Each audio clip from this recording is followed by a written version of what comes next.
Phone call తో మీ బంగారాన్ని విడిపించి ప్రెజెంట్ మార్కెట్ రేట్ కే కొని బ్యాలెన్స్ అమౌంట్ ని క్యాష్ గా లేకపోతే సమానమైన బంగారాన్ని మీకిస్తుంది అక్షయ గోల్డ్ హబ్. వచ్చేవి సాధారణ ఎన్నికలు కావని, కేసీఆర్ ను అధికారంలోకి తెచ్చే ఎన్నికలని బీఆర్ఎస్ కార్యనిర్వాహక అధ్యక్షుడు కేటీఆర్ అన్నారు. అలవి కాని హామీలతో గద్దెనెక్కిన కాంగ్రెస్ అన్ని వర్గాలను మోసం చేసిందని ఆరోపించారు. నల్గొండ జిల్లా హుజూర్ నగర్ నియోజకవర్గం నుంచి పార్టీలో చేరిన వారికి గులాబీ కండువా వేసి బీఆర్ఎస్ లోకి ఆహ్వానించారు. కేసీఆర్ పై విష ప్రచారం చేసి అధికారంలోకి వచ్చిన రేవంత్ రెడ్డికి ప్రజాక్షేత్రంలో గుణపాఠం తప్పదని కేటీఆర్ స్పష్టం చేశారు.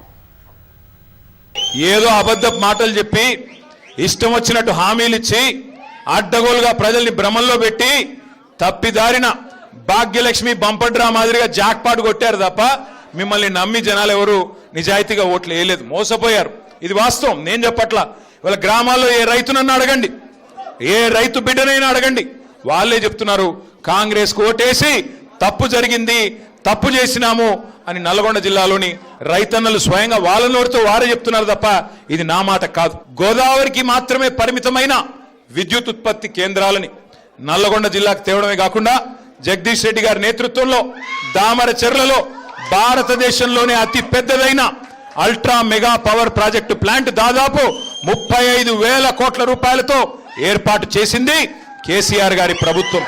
అట్లాగే అన్నింటికి మించి రైతు బంధు లాంటి పథకాలిచ్చి ఫ్లోరోసిస్ ని రూపుమాపే మిషన్ భగీరథ లాంటి కార్యక్రమం చేసి చివరికి మీ టైలెండ్ గ్రామంలోని ప్రతి చివరి మడిదాకా నీళ్ళిచ్చి భారతదేశంలో తెలంగాణ వరిధాన్యం ఉత్పత్తిలో నెంబర్ 1 అయితే పంజాబ్ ని హర్యానాని తలదన్ని మరి ఉమ్మడి తెలంగాణలోని ఉమ్మడి జిల్లాల్లో నెంబర్ 1 జిల్లా ఎక్కడ ఉంది వరిధాన్యం ఉత్పత్తిలో అంటే మీ నల్గొండ జిల్లాగా నిలబెట్టింది కేసీఆర్ గారి నాయకత్వం.